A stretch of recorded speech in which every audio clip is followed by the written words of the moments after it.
It's Corso and Catone. Brought to you by Corso Law Group, Arizona's leading criminal and traffic law firm. Now for the real deal New England feel. Corso and Catone.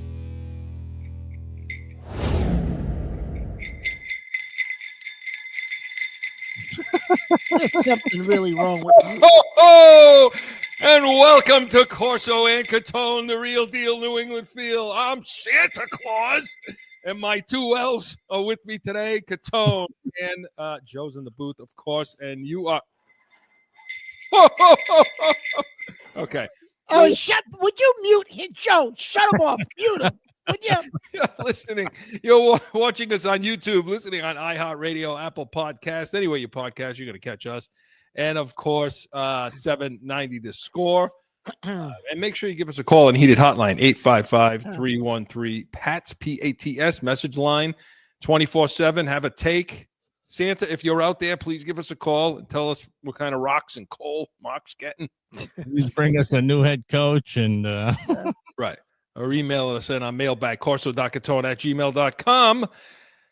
Well, we have a show. It's always a good show, but God, man, it seems to be the same theme every week. In Weekly Rewind, we're going to go back into the week and talk about that Arizona Cardinal game, starting with coaching. And, of course, Catone's comments. It's the silly season. You never want to miss that. And, of course, B's and C's. We'll talk Bruins and Celtics. And if we have time, if we have a few minutes, a little bit of Bill Belichick, a few other things. Here we go. Now, what's just going to become a weekly thing? Now you're going to talk about Bill Belichick?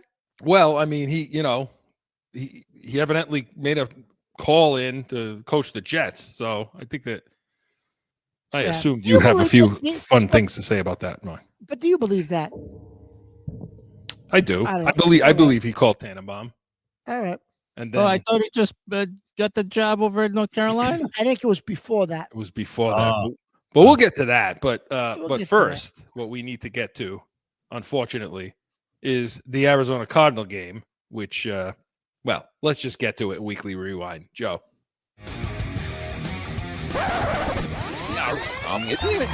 Going back through the week. About a weekly rewind. 30-17, the Patriots dropped that game to the Arizona Cardinals out in Arizona. You know, I was pretty close, Chris. I think I predicted 31-20, or I might have said 31-17. I forget. It might have been 31-20 I predicted. Yeah, because you had the Cardinals covering that line, which I think was like 6. Well, I know it was 6 because. Yeah. Well, we'll get into that later. So we'll talk about that in Pat's Nation on tomorrow on Sunday spread. Okay, Mark. So they lose this game 30-17. I mean, there's a lot to go over here. But let's begin with the coaching because this was. I haven't seen them quit yet. I want to hear from Mayo in a second. I haven't seen them quit in a game until. All right. You think they quit Sunday? Not quit, but James Conner. Running in those 2 touchdowns in the goal line, he walked in. There was no effort. There was no resistance. No, and not at all. And offensively, some questionable calls. I think it was Alex Van Pelt's probably his worst game. I mean, they were all pretty bad. And then after the game, Mayo had this to say. Good evening. All right, never mind. Take it back. Consider running Drake in that situation. It's a short yard situation. He can run. You said it, I didn't. That's Phil's question just now. You said it, I didn't. So was that Alex Van Pelt's decision not to run? It's always my decision. I would say, look, the quarterback obviously has, good pair of legs and does a good job running the ball. We just chose not to do it there. He's a buffoon. He's got a good pair of legs. So that was Gerard Mayo after the game when asked about those 3rd and 1 and 4th and 1 plays. Where, they think they ran Stevenson twice into the line and couldn't get a yard either way. No quarterback sneak. So he talks about that, Mark. He says, you said it, not me, which is completely throwing Van Pelt under the bus. But, of course, like it's been all season long, the next day he says this. I know there's a lot of chatter about, the question last night of, you said that. I didn't mean anything by that. It was more of a defensive response. And ultimately, and I tried to clarify that with the follow-up question, because ultimately all of those decisions are mine. So I just wanted to get that out there. Oh, Yeah. listen, it's a little late to walk it back. I mean, you're gonna walk it back, really? But he's been doing that all season, Mark. Oh, he has. What do you make of that? Just in general, right there. Well, in general, Chris, if you can't walk over and say to Van Pelt, quarterback sneak it, then you're not the head coach. What are you doing on the sideline then? Oh, it's my decision. Well, you're talking about the day before about, he's got good legs. Well, then what the hell are you doing? You mean to tell me you can't tell Van Pelt we're going to quarterback sneak it? Well, he is the head coach, is he not? I'm confused. Mark, 'tis the season, pal. 'Tis the season, like my shirt says. Go. He's got a shirt on. Today, Well, this week, after last week's debacle, I had to wear that URI shirt for my daughter because I lost the wager when they PC lost. Today, I got my Providence College basketball shirt on just to make up for that for all my Providence friends. Yeah, you didn't watch. That's the best part. But listen, so Chris, what did you make of it? Because I don't even. He shouldn't have walked it back, Chris. You said it. That's it. Walking it back makes you look worse. Well, it's interesting because he says it was in defense, meaning I don't know what that means exactly, but no. In other words, he said you said it. I didn't. In other words, was he trying to say by doing that he was defending Van Pelt because he wasn't calling Van Pelt out. He wanted to make it clear that the reporter said that, not him. Is that what he's trying to say? A long way to go. Let me throw this in there real quick. He starts it off by saying good evening, and nobody says anything to him. And he's like, "Oh, okay, I'll take that back." As far as good evening, the first thing is that nobody respects him. You can't just ask for respect without earning it first, and so nobody else respects him in the clubhouse either. See, I took that as good evening. Nah, what am I saying? It's not a good evening. It's terrible. Look what just happened. I that's kind of how I took that. Either way, it's kind of a passive aggressive. I don't really know what the point of it is. Right. Look, the bottom line is he just doesn't have any control of at this point really anything. Not the press conferences, not the media, not the room, not the locker room, not the field, on-field stuff. And you could see it. Let me ask you a question. I don't mean to interrupt you. So you were at the walkthrough on Saturday. I was. You said you could see it. What did you now? A walkthrough will give you some pretty good insight into what's coming. Now, explain to us first of all, how the hell did you get into the walkthrough? You must when that balls in there. Because I'm Santa Claus. That's why. How did I get into the walkthrough? So what happened was they were practicing at Brophy High, which is the school I coach. And so, the head coach of the team invited me in, to come and the Patriots. It was just me and because of the Patriots and him. And and they were gracious enough to allow just the two of us there to watch. It was closed. It was private. It was completely a secret thing. They don't want anybody looking at that because I saw the game plan.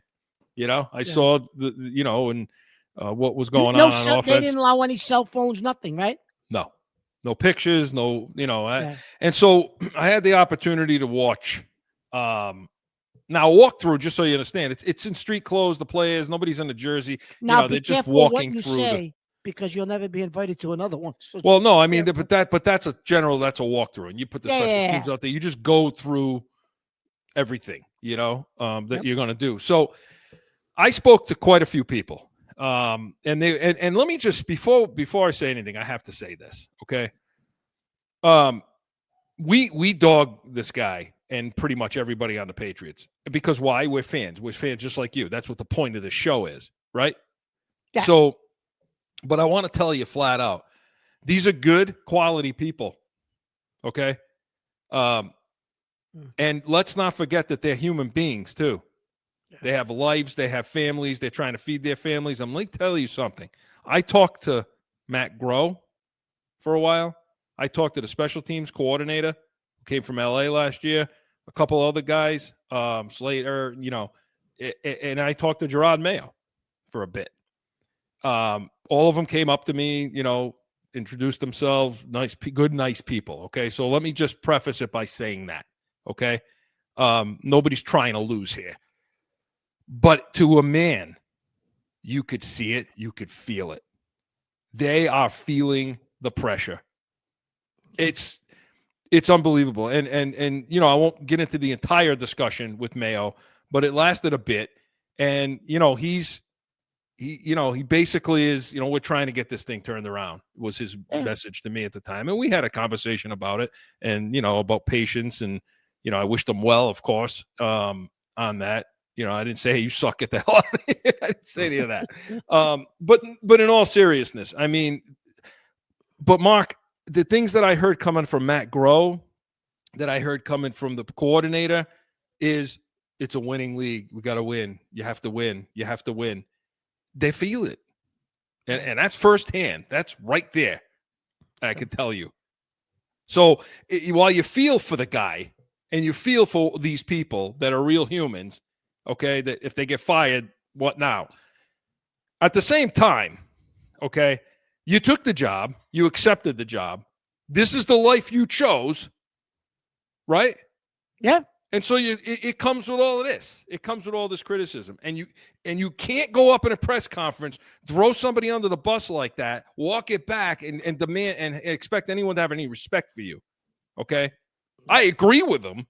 I agree with what the hell he said in the press conference. But, that's just something you can't do. And Mark, I just don't see any control. I don't see any control. I mean, he was back and forth from the offense to the defense, but paying attention, but there's just not a hell of a lot of control. And I don't know how serious the guys are taking it either.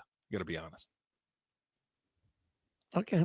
Yeah. Well, listen, I think you pointed out, Chris, 2 plays in that game. The both plays but he that was a good Connor guy. walked into the end zone. Yeah, no, you listen, you said that to me several times that, listen, they're good guys. Mayo's a real good guy. Kind of guy you want to go to a bar and have a beer with and just talk about, football. But you're the head coach of a National Football League football team. So, unfortunately, he's going to have to be more than just a nice guy, which everybody will tell you, Chris, that comes in contact with him, that he's a real nice guy. He's a gentleman, But he's struggling.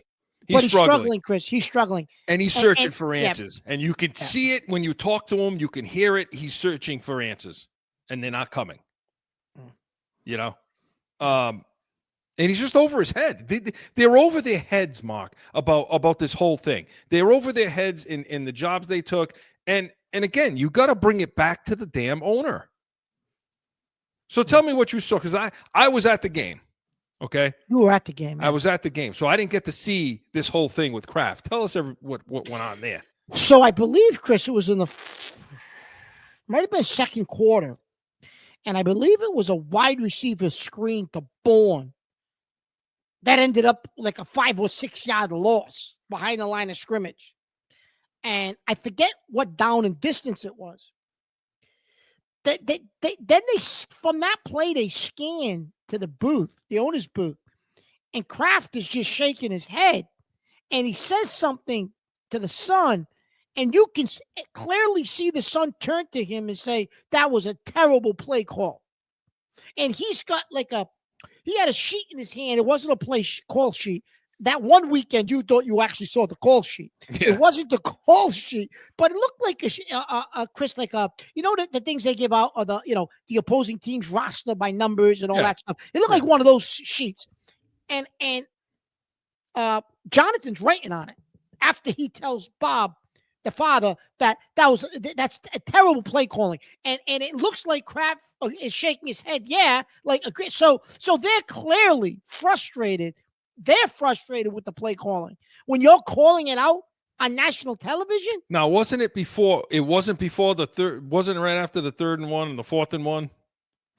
I didn't think so, Chris. No, I thought it was before. Because that's what you heard all week. I mean, I saw it, but I didn't see at what point of the game it happened. I could be wrong, but I thought it was before that. I could be wrong. When's the last maybe it time was. you don't see owners doing that? You don't see owners with notebooks. You don't see, and I'm No. happy that they're invested in it. They, but like You know what don't they're see becoming, Chris? They're becoming Jerry Jones. that. Yeah. Which is bad. That's a bad look, Chris. That's not a It good is. look, especially if you want to bring in, players. Number one, Yeah. and if you eventually got to bring in another coach at some point, and I think that's going to be happening probably sooner rather than later. Unfortunately, that's not a good look because who's going to want to come coach for you when you're doing that in the booth? And it's clear on national television that you're talking about the play calling. Because Jonathan and Bob both played in the NFL. They suited up, right? Yeah. Yeah. Look, what pisses me off about that, and I'm going to get what pisses me off about Here that, we Mark, go. okay? I thought is- you were being all jolly. You were ringing the bell, Santa Claus. What pisses me off about that, okay, is this is on you. This is on you. You want to bitch about the play calling. You want to do all that. You put these people there. You put them there. So don't come over here now and bitch and complain about the play calling as if, somebody else pulled the strings. Chris, And there's some what did they scapegoat out think there. they were getting? You know what? Some money. Spend some friggin' money. Go get a real head coach, a real offensive coordinator, a real GM. Pay the goddamn money, and you don't have to worry about the play calling anymore, do you? Chris, what did they think they were bringing in when they allowed them to bring in Van Pelt? What did they think they were getting? Did they think they were getting a top-notch play caller? And you're Money. making the money sign with your fingers for those of you that are listening to us on 790. I mean, they had to on pay our for podcast. they had to pay Van Pelt as a coordinator, but they're not paying him what like Ben Johnson's making to go those guys. No, he's getting paid at the bottom of the scale. That's for sure. And, Whatever and- that scale and nobody is, wanted the OC. job anyway. No, nobody wanted the job. Nobody wanted. Nobody wanted Who's the gonna job. want it out? So, Chris, I'm glad you bring that up. So, based on that comment by Mayo, you said it. Not me. Okay, fine. So, if he really was throwing him under the bus, which we all think he was, and other people in the media believe he was, if at the end of the year they keep Gerard, but they say, okay, Covington's going to go and Van Pelt's going to go, you're going to bring in 2 new coordinators. What coordinator is coming in to coach for him after you're publicly calling out your OC in a press conference after a game? Who's that's anyone that's worth their salt gonna come here and work for probably a lame duck coach anyways. So even if he comes back next year, Chris, it's his Well, last that's year, the bigger problem, right? So then you're gonna come. Not only is he calling out his OC, anybody that's worth anything, you're gonna come play for a lame. You're gonna come OC or DC for a lame duck coach. They got a serious problem, Chris. Yeah. And I want to pick this up on the other side and talk a little bit more about owner and that thought you have about who's coming in. But this portion of Weekly Rewind was presented by the Pats Nation Sundays, 8 a.m. Eastern. Hey, we're the first pregame show to the Patriots game, so make sure you're tuning in. Tomorrow we will preview that Buffalo game tomorrow. So the stick around for that. massacre. But when we come back, going to continue in Rewind. Stick around. Sundays are for football, and here in New England, that means it's the Pats Nation with Corso and Catone. You have the worst wide receiver room in the National Football League. This is why the Patriots need us in the draft room. Let's see what the Pats Nation thinks about that, Mark. Starting June 30th, Sundays, 8 to 9 a.m. on 790 The Score. Back in with more Corso and Catone, the real deal, New England feel. All right, Mark, I want to talk a couple more minutes. We got to get to some of the play on the field. No, we have to. But I want to talk a little bit more about just about what's next. Okay, and the only other thing I'll say about Mayo is just so you know, I mean, I was about 12 rows back, okay, and I could on their sideline. And Mark, let me tell you something. You talk about control of a sideline, control of a team. There wasn't one. I didn't see a huddle, and I was looking for this. I didn't see a huddle with the position group. I mean, it may have happened and I missed it, but I didn't see anything like that. I didn't see an OC. I didn't see a coordinator going over there, getting together with them, individual players, things like that. You know, I didn't see any of that stuff. I saw individuals all over the sideline. Well, Chris, that's what I saw. I just to hop on that, you said you noticed one thing, and you couldn't believe it, was the play where Butte, the ball's in his hands, ends up being a pick. He screws that whole play up. coming off the field, rather than somebody grabbing him and saying something to him and having a conversation with him on what just happened, you said nobody even talked to him. He ends up at the other end of the sidelines talking to Bourne, who's trying to keep himself loose on a bike. On the stationary bike. He's on the bike, and Bourne's and Booty's standing next to him. Just, talking. I don't know what they're talking about, but nobody pulls him aside, Chris. Nobody Shows him what he did on the Surface Pro and say, look, you're going to make this. Why don't you sit? Why aren't you sitting in the zone? What are you doing? Nobody, Chris. That tells you a lot right there. And not Troy Brown. I can tell you that for sure. He wasn't. So, and we'll get to what May was doing on the sideline in a second when we talk about him. But back real quick. So let's say, for example, because everybody's been talking about it all week. Well, is Mayo going to come back? Is Kraft going to give him the vote of confidence? I don't know. You don't know. Nobody knows right now. I could say this: if the team quits on him, and they get shelled by Buffalo twice, and then the Chargers too, yeah, I think there's probably serious consideration for cleaning up. You hear Mike Vrabel. You hear his name getting kicked around this week, Mark, about linked to the hottest name. Yep, he's not the big, like he's linked to a few jobs, Chris, right now. Yeah. So, I mean, would you be in favor of that? Well, I'll tell you what. He's coached in the NFL. He's had success. Has he ever won a Super Bowl? No. He's had success. He's won playoff games. He's won divisions. I'll tell you one thing, Chris. He ain't gonna allow the stuff that's going on go on the sideline. He ain't going to allow Keyshawn Butte to call out the offense in the locker room after the game, and then he thinks he's going to play this week. He wouldn't see the field with Vrabel, because Vrabel does have a little Belichick in him. Vrabel's team would be disciplined. You wouldn't see all these penalties. He's a coach. He is a head coach, Chris. Whether or not we like his style of play, I think he has enough connections where he would bring in an OC. You might see a Josh McDaniels. If he doesn't end up in North Carolina, Vrabel could pick up the phone and say, Josh, we got the best young quarterback in the league. You want to come? We want to come work with him. Would you clean the house then to do that? If you knew McDaniels, I think you would have to Vrabel, clean the house. Would you do it? Yeah, if you brought in Vrabel, you got to clean house. What are you gonna do? Yeah, no, I know. You got to let Vrabel bring in. I would. Yeah. Well, listen. I think the only way Kraft can save face is by bringing in Vrabel, because then you can spin the narrative, Chris. Massage that a little. Mayo's gonna be a good head coach someday. He just needs some experience. It wasn't the right time or right situation for him. We kind of set him up to fail. But we always wanted Mike to come back here. When we promised the job to Gerard, Mike wasn't available. Now he's available, and this is a guy we've always wanted. Like, you could spin it. Yeah. Where you wouldn't get crucified in the media. But if you get rid of Mayo and bring in Ben Johnson, they're going to crucify you in the media. And then now you're bringing in another guy, Chris, technically, who has no head coaching experience either. Yeah, I think you've put yourself in a position where you need somebody that has some experience now. So I would clean the whole house out for Vrabel if I knew McDaniels was coming too in a second. I would do it in half a second. And that's because I don't like Mayo. It's because it's what needs to be done. The other thing I heard, and I want to get to May in a second. Listen, I'm sick and tired of listening to over there. Okay. I don't know what the hell people are talking about. Okay. Now I'm hearing guys say, you need a warlord. That's the term that I heard. You need a guy to come in to oversee the general manager and everybody else. So you need a guy like a Pioli to be above the general manager, so that as the hard ass of the team that can oversee the GM and everybody else, Mark. Like, what?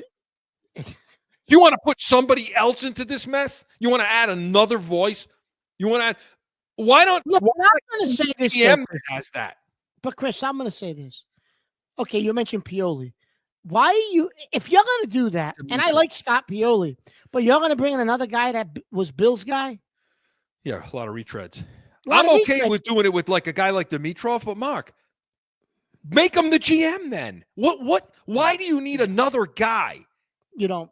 Isn't that the general manager's job? Listen, you got to get rid of Wolf. You got to get rid of Groh. They were there with Belichick. If you really want to clean this joint out, spend the money and clean the place out. Why are they so tied to this Wolf? Like he's never done a damn thing. I don't understand what they're so tied to him for. Why? Because Green Bay had success. How many Super Bowls did Green Bay win? They won once with Favre. Okay, fine. That wasn't him. And that wasn't what, him. his old man? Yeah, and once with Rodgers. That's I what mean, come I on. mean. Yeah. So I mean, listen. Okay, fine, but you're right. That wasn't the kid.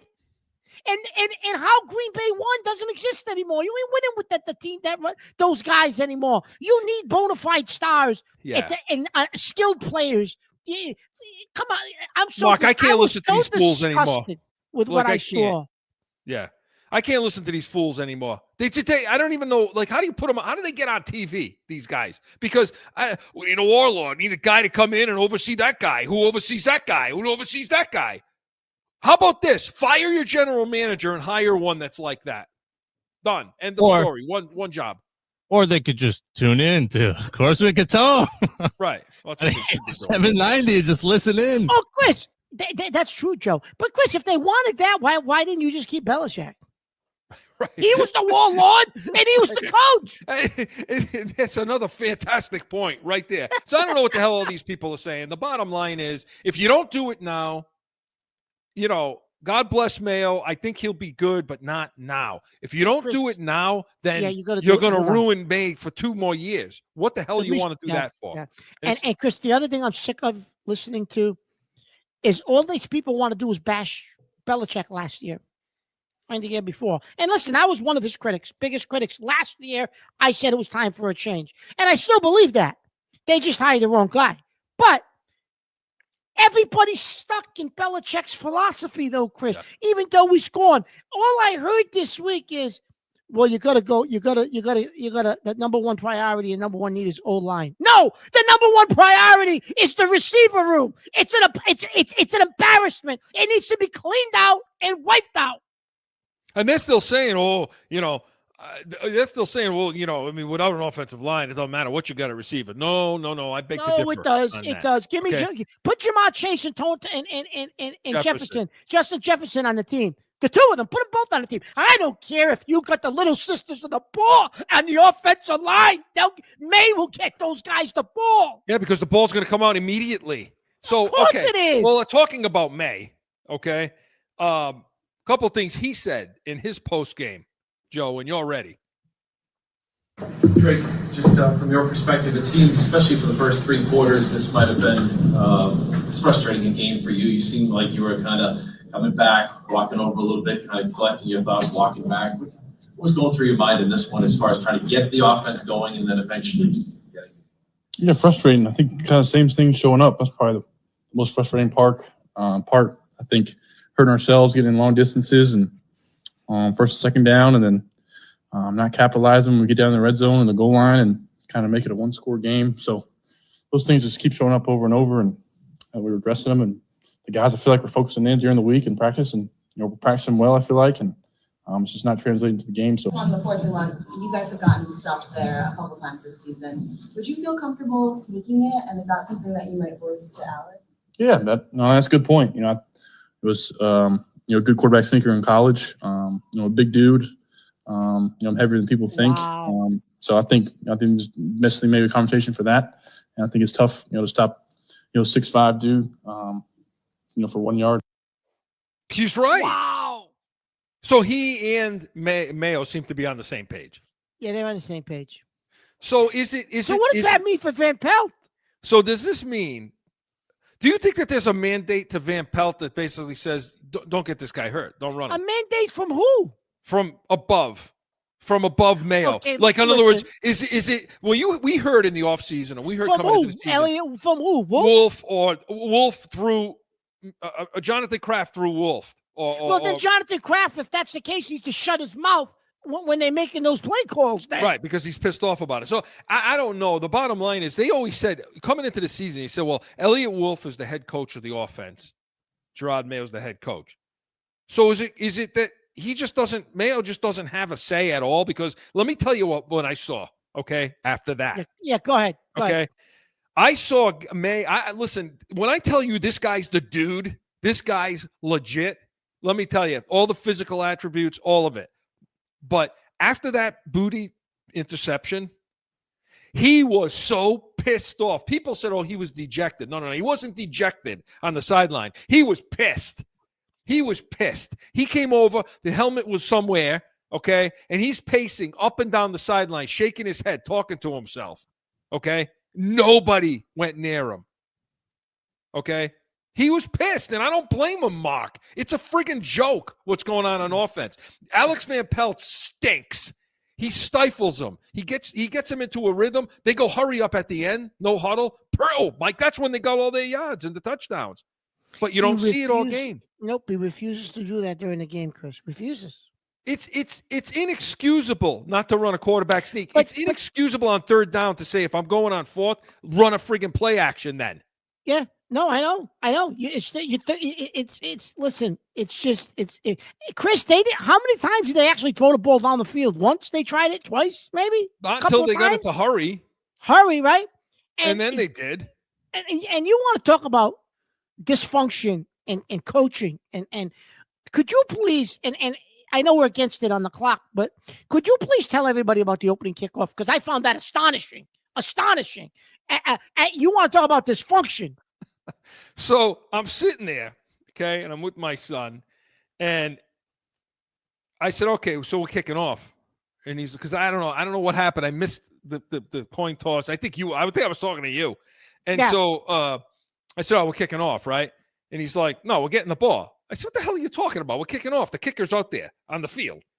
I said, it's him, number 13. I said, that's the kicker. He's like, no, we're getting the ball, Dad. He's like, I don't know what the hell he's doing out there, but we're getting the ball. Meanwhile, the receiving group goes out, okay? And the kicker's still out there. Kicker's standing there next to the official with his tee and, putting it on the ground. Then all of a sudden he picks it up and runs off the field. And then he proceeds to miss a field goal. No idea that they weren't kicking off this clown. How is that? That's what you got going on. Yeah. That would have never happened. Imagine Belichick. The kicker doesn't know what's going on. He's on the field. No, I mean it's ridiculous. It's ridiculous. And then the way these guys were talking about the offense, right? Look, Drake May, I got no problem with the way he plays. Okay, I have no problem with the way he plays. I wouldn't even need to break him down in this game. Okay, but the wide receivers, who the hell do these guys think that? Listen, Kayshon Boutte, Joe, play that audio, please. We knew they was gonna play man the whole game, but I feel like it's disrespectful when they go man first quarter, So I feel like we need to be better at attacking that instead of being shy about it, it's no surprise what we knew what they was gonna do, so just gotta start faster. As you know, started down 13-0 and waited to get going, but we gotta get going early. When you say being shy about attacking, is that play calling related? Yeah. What can you do more? I can't control none of that, honestly. Yeah, I can't control. You know what? I lost it in the car when I heard that crap. I lost it. Listen to me, Kayshon, okay? You want to bitch the coaching staff out about, oh, we got to go man, we're man in the first half. Why do you think they're going man right off the bat? Because you stink. Because you can't get separation. You suck down the sideline. That's why they're playing man, because they know you can't get by them and you can't get separation. And I got an idea. How about you sit down in the zone that you're supposed to do so that May doesn't have to – so May's trying to protect you on that interception so you don't get your head taken off by the safety. Sit down in the zone, and that's exactly where he put the ball. Instead, the fool keeps going, and now it's like a catchy bobbles. How about you learn how to play football before you run your mouth about the play calling? He's Chris, right, listen, but it's not the point. No, he is right. But, Chris, you know what's funny? The Cardinals, and you mentioned this during and they stink too. No. But listen, you mentioned this during our preview last week on Patch Nation. The Cardinals play mostly zone, Chris. Not that day. Yeah. But they come out and play man against the Patriots, which is totally contrary to what they do. Why? Because they know your receivers suck. Right. They're the second team, number 2 team in the league in zone coverage. They came out and played man all day, pretty much. And you know what, Chris? You're not going to tell me that Van Pelt didn't prepare for zone. So when they do come out with man pretty much all day, I don't think Van Pelt even changed what his game plan was. So they're throwing a defense at you that they don't typically. You want to know run. what the game plan was? It was What? all lateral because I saw it on Saturday and I saw it my on God. Sunday. Oh, Everything was side to side to side, slip screens. They put in that nice play with that Marcus motion, Jones. Marcus Jones, the motion across. It was Douglas too. Motion across or orbit motion back to May, and then a bubble out. They got some good yards on that. That was nice. I saw that in practice, but nothing down the field. No, it's so simplistic. Van Pelt is he for sure is going to go. Covington is going to go too. Mark. So Booty. Okay, the whole receiving core is an issue that way. And as far as the offensive line goes, okay, you cannot keep getting penalties the way they do. Yeah. You cannot. Lowe was atrocious in this game. He just kept getting blown by all day long. And Chris, nobody's he talking wasn't to him even on the out of his sideline. stance. But Chris, he wasn't even out of his stance yet. How is that possible that somebody blew by him that fast? Is he that bad? Yes. Wow. Watching this scene live. Well, you were there live, so I was going to say you get a different look when you're Mark, there live. watching right? this scene live, I know we're over, but watching this scene live was, I can't even, the dysfunction and because I could see the plays develop and I could see the lineup and the alignments and all that stuff. Like it's telegraphed so much too. That 3rd down and 1, Mark. Yep. Okay, where they got stuffed. My God, you might have well wore a sign that said, "We're going here." They motioned Hunter Henry back. They started strong right. They motioned him back to make it strong left. The fullback, the running back was on that same side. Okay, the extra back. They were running 23 personnel, 3 tight ends and 2 running backs in that situation. Okay, so they motioned everything strength. The 2 down linemen there, if you go watch the play, were dug in. They were dug in with their hand down, which means they're coming out to block on a run. That's a telegram. That's a tell.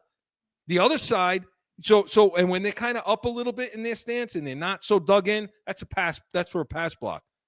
They gave it away all day. I mean, and defensively, Mark.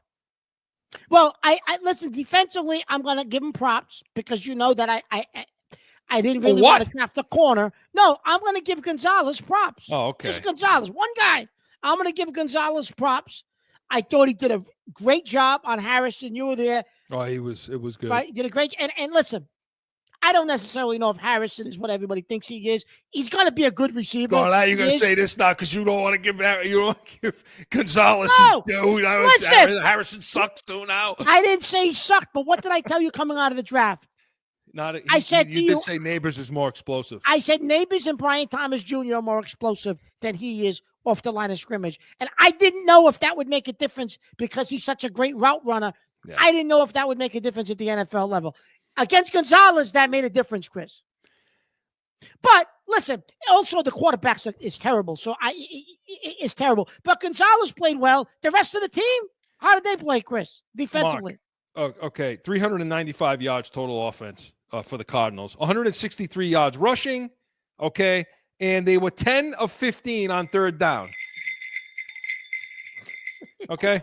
They were 10 of 15 on 3rd down. Mark, to see it live, seeing on TV is one thing, okay? To watch them live, watch their alignments, to watch how they try to fill, to watch Jelani Tavai play football, okay? He made a couple of plays like he does every week, but he only can make those plays when it's congested. He doesn't make them in space. He is not a middle line.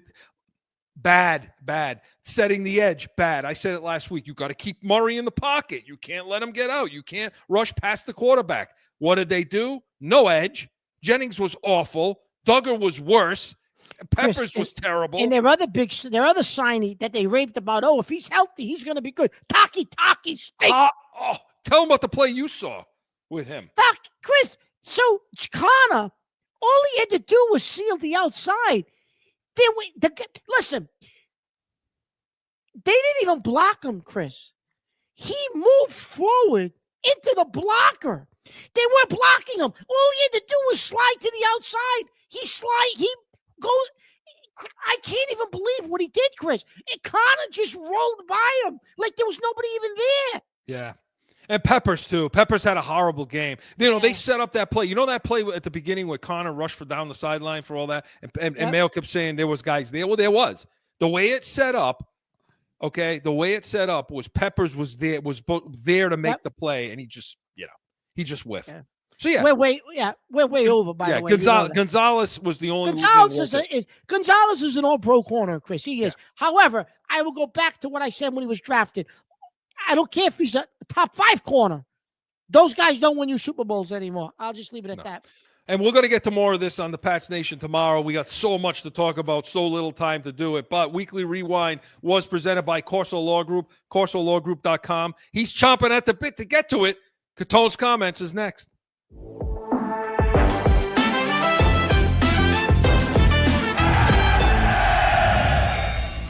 No one ever thinks they will be in need of a criminal or traffic lawyer, but things happen. Corso Law Group is Arizona's leading criminal and traffic law firm. Call or go online to CorsoLawGroup.com and talk with these expert attorneys who I know will help.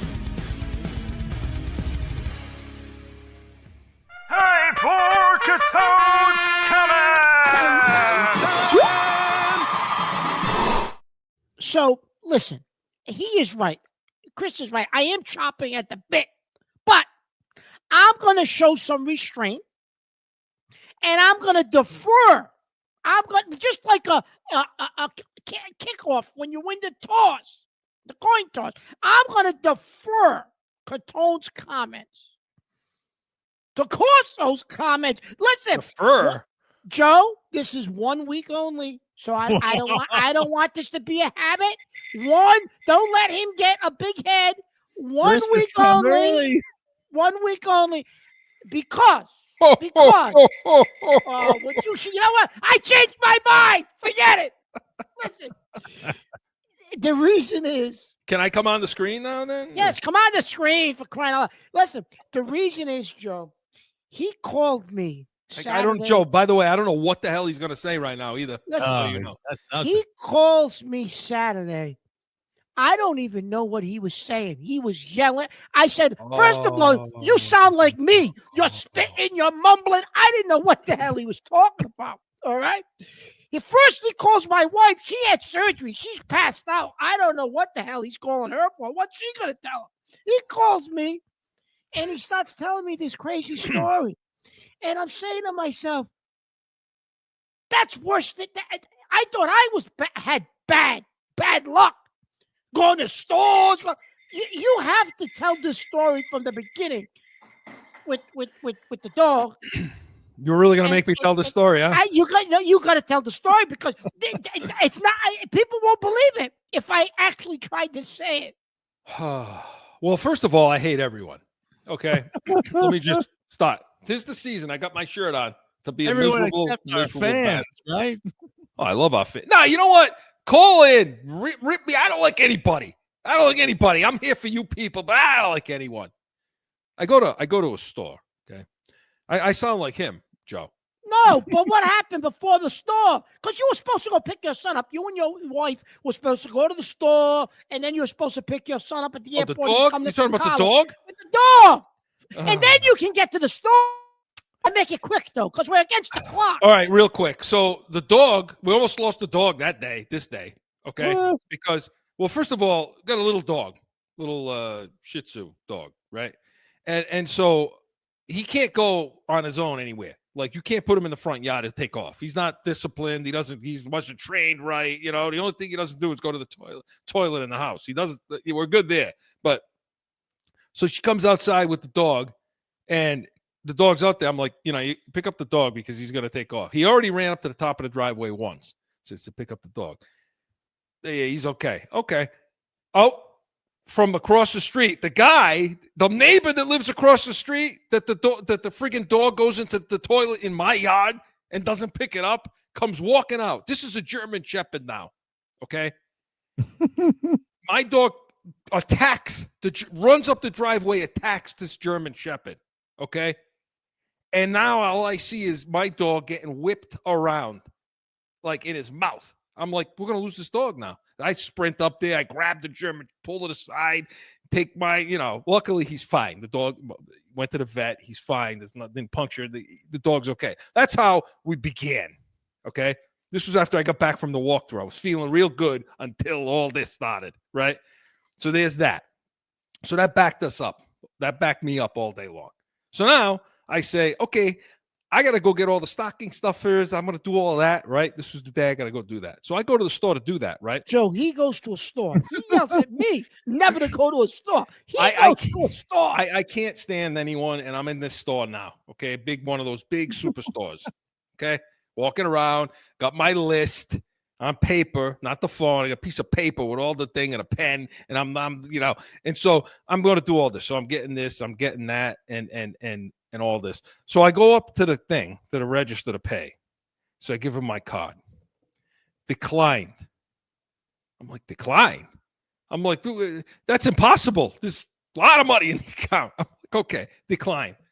All right. I said, well, maybe it's one of those stupid fraud alert things, which drives me nuts, but I don't see the email coming in, whatever. So I'm like, okay, not working. Okay. So, like a whole boat, I said, I got to go out to the... But what was the thing you said you didn't want them to bag, do it separate? Well, there's these things that I had to buy, they're part of the stocking stuffers. The things, those poofy things that you put the body wash on in the shower, things, right? Send me one. Beautiful. I need a new one. I don't want those touching the ground or anything, or the conveyor belt on the checkout. So I keep them in what I do is I dump the rest of them out on the aisle, and I take the box and I just put the ones I'm buying in there, and I put it in the carriage, and I bring it up to the front. The hell with the other ones. So I say to the girl, don't do anything with these. Just ring them up. I'm gonna put them. All right, fine. So I go out in the car, I get the other credit card, I come back in, pay the bill, and now I'm walking out. So I'm walking out with the carriage. What falls onto the ground now? Those things fall up. So now I go, son of a bitch. I put the stuff into the truck. I come back in the joint. I said, well, I'm going to return these now. I got a receipt that's about 2 miles long. Okay. The counter. I walk up to the customer service. I'm 3 deep. And there's this lady back there punching the buttons one at a time, the thing. So that was a nightmare. So I get up to the thing. They can't scan my code. They can't scan the receipt. They can't find it. I said, I just bought all this stuff 10 minutes ago. 5 minutes ago, I just bought all this crap. And now you can't find the sale? Nope, doesn't work. So I'm there for 20 minutes, half hour. Meanwhile, I got grease all over my nice shirt over there that I'm wearing. Fine. Now I go back in the aisle. Finally, they give me, we can give you store credit. Fine. I said, but what happens when I go to return some other stuff in a week if I have to? You can't find it. Now I go down the aisle to find those items again. They're all gone. There's none left. There was about 35 of them 20 minutes ago. They're all gone. Some jerk dumped them on the floor. So one of the people had to go in the back, get the thing. Now I come back up. When I tell you, I got in that car and I was, Mark talked. I talked to Mark. I'll let you finish. He was out of his mind. I can't even. And I'm abbreviating the story. It's so much. He had to abbreviate it because, I can't even repeat what he was saying then. He says it on top of it. I got to go home and I got to soak myself in sanitizer for being in that dirty store. Right? I said, what the hell is wrong with you? Soak yourself in sanitizer. Like, are you okay? Or what? It's a silly season. It's a silly season, Mark. Never again. Never again. You want to stop. It all started with the walkthrough. You shouldn't have went to that walkthrough. I was having a nice day until after that. But anyway, that's it. Thank you for deferring, Mark. I appreciate you making me relive that again. Excellent. Good. Nice stuff. Good, Mark. Catone's comments was presented, of Corso's Crisis, whichever you want to call it. Corso's Crisis, yes. Presented by the Pats Nation, Sundays, 8 a.m. Eastern, first pregame show. Tune in tomorrow. We'll be talking Bills. When we come back, B's and C's, no flipping. Sundays are for football. And here in New England, that means it's the Pats Nation with Corso and Catone. You have the worst wide receiver room in the National Football League. This is why the Patriots need us in the draft room. Let's see what the Pats Nation thinks about that, Mark. Starting June 30th, Sundays, 8 to 9 a.m. on 790 The Score.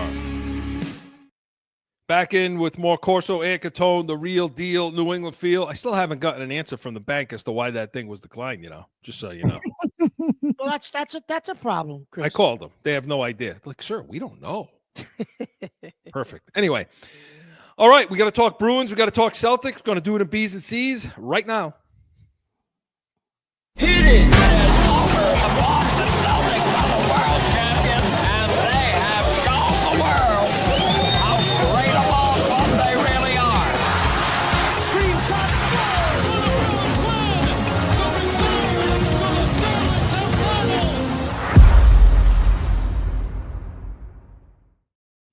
Okay, so Mark, before you get into the Johnny Most setup, it's perfect for this day and age too, for this exact team. How good a ball club they really are. The Celtics. Yeah. You want to start with them, Joe? We might as well. Just saying, We might as well start with the Celtics. To go off script? Okay, fine. We'll go off script. Sorry, Mark. Talking about the Celtics, okay? Are they better this year than last year? I mean, better. If they're healthy, they are, Chris, because I think Pritchard gives them something off of the bench that they didn't necessarily have last year. I think he gives them, Chris. Yeah, obviously he's a shooter, and they ain't shooting. Hauser shot well off the bench last year, but Pritchard, Chris, gives them a shooter. He gives them a little bit of an edge. He's got an edge to him, some arrogance. He said the other night after the win, he said, people keep telling me I can't play defense. He said, so that just makes, puts a chip on my shoulder to show them I can play defense. Like, in other words, he's the perfect guy to come off the bench, Chris, and to lead them off the bench. If they're healthy, they're better. I believe they're better than they were last year. I don't know about you. He's my favorite player, as you know. I know. Listen, you predicted before the season started, you said Pritchard's going to have a big year, and so far you're right. Any last-minute gifts out there, ideas for you, people out there? I'll take a Pritchard shirt. I don't like jerseys, but I'll take a Pritchard shirt. All the people I just said I hate. So, something. No, listen, I agree. I think they're better. I do, because when you get over the hump the way they did, okay, and you're able to, put those behind you, put that stuff behind you, and say, all right, we got the ring now. It's loose. It's just more loose. It's Tatum is especially. I mean, Tatum's having he's having an MVP season. I mean, it's quiet. It seems quiet, but he's double every night. Yeah, he is. Well, Chris, you're right. And the pressure of, he can't win a big one. He can't win a big game. Can't lead them. Well, they won the championship. So whether or not you think he led them to that or not, they won it. So you're right, Chris. The pressure's been lifted a bit off of him and Brown, because now they've done it. Right. But they still got enough chips on their shoulder to be able to want to stick it to everybody, right? Well, because I don't think, Chris, they really got the respect they deserved last year. Everyone said, they had the easiest road to a championship you could possibly have, right. Blah, blah, blah, blah, blah. Yeah, I agree with that. And maybe that criticism is justified, but I'm glad that it happened because, like you said, now they've got that chip on their shoulder. And God damn it, they're gonna listen, they got the best record in the well, no, they're one game behind Cleveland in the East. Cleveland's got 4 losses. We have 5, but we're running away with the division. And at the end, you'll have a better record than Cleveland. You'll end up with home court. I'm sure they'll end up with the number 1 seed. You watch. Talk to me about that.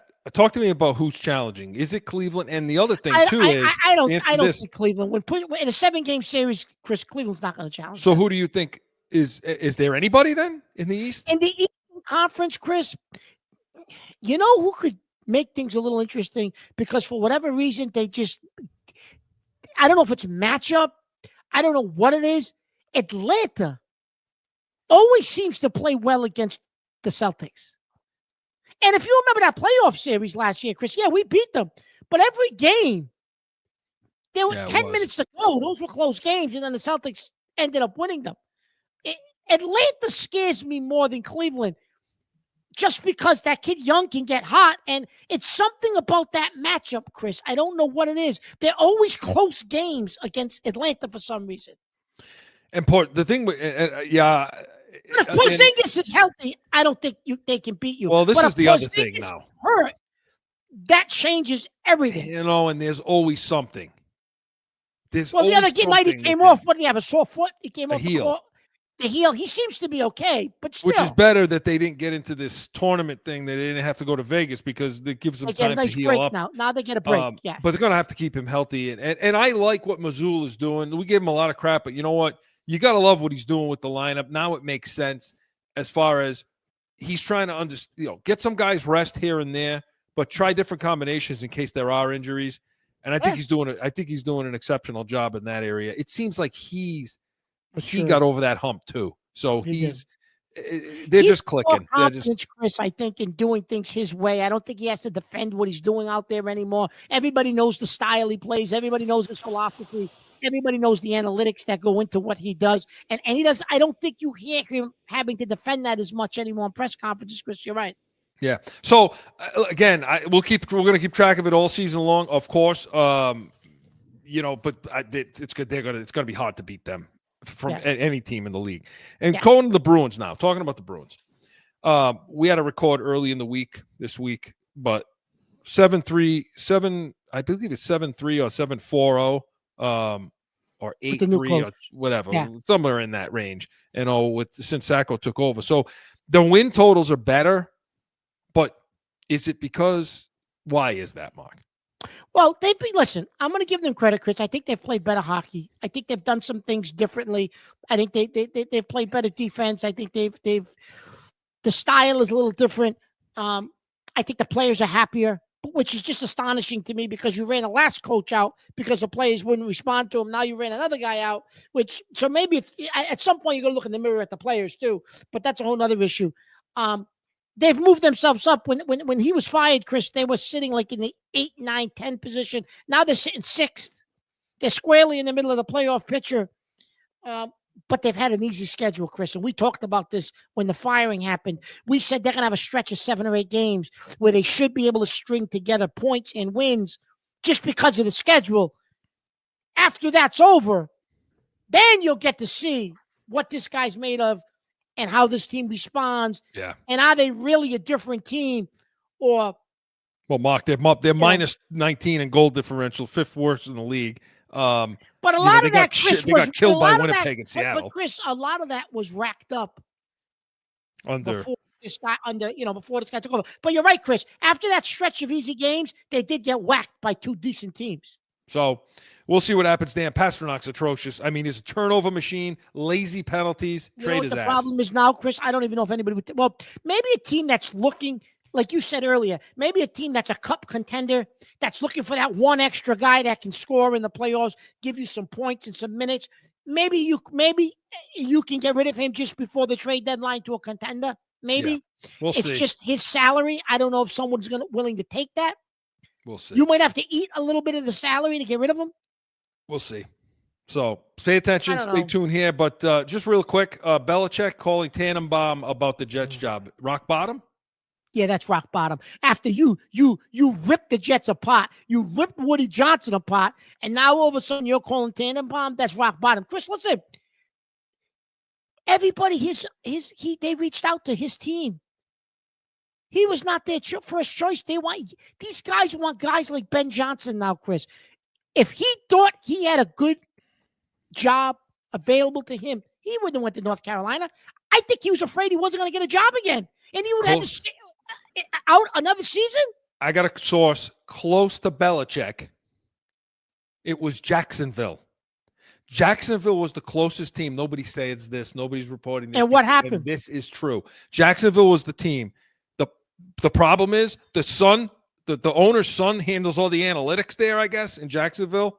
Nobody wanted to they didn't want to give Bill a job where they gave him all full control. And he basically said at 72 years old, I'm not going to get knocked on my door that basically says from the owner's son about analytics. So it was Jacksonville that was the closest one, Mark. So wow, now that's a nice scoop there, Chris. Yes, it is. Out of time. Got to go. But Corso and Catone was presented by the Pats Nation, Sundays, 8 a.m. Eastern. Tomorrow, we're going to preview that Buffalo game. And a programming note, we will be airing next Sunday, December 29th at 8 a.m. in the Pats Nation spot, who is going to be on Saturday, where the Patriots are playing at 1 p.m. Eastern against the Chargers. Pats Nation will be the first pregame show before you hear the game, so make sure you're tuning in on 790 The Score for that. But that programming note, make sure you tune in, and we will come back. Catone's comments will take back over next week. But we are Corso and Catone, the real deal, New England feel. Happy holidays. Guys, Merry Christmas. Merry Christmas. Now by Corso and Catone on AM 790, The Score, iHeartRadio, iTunes, wherever you podcast. Or subscribe to the YouTube channel and catch the chaos every Saturday at noon.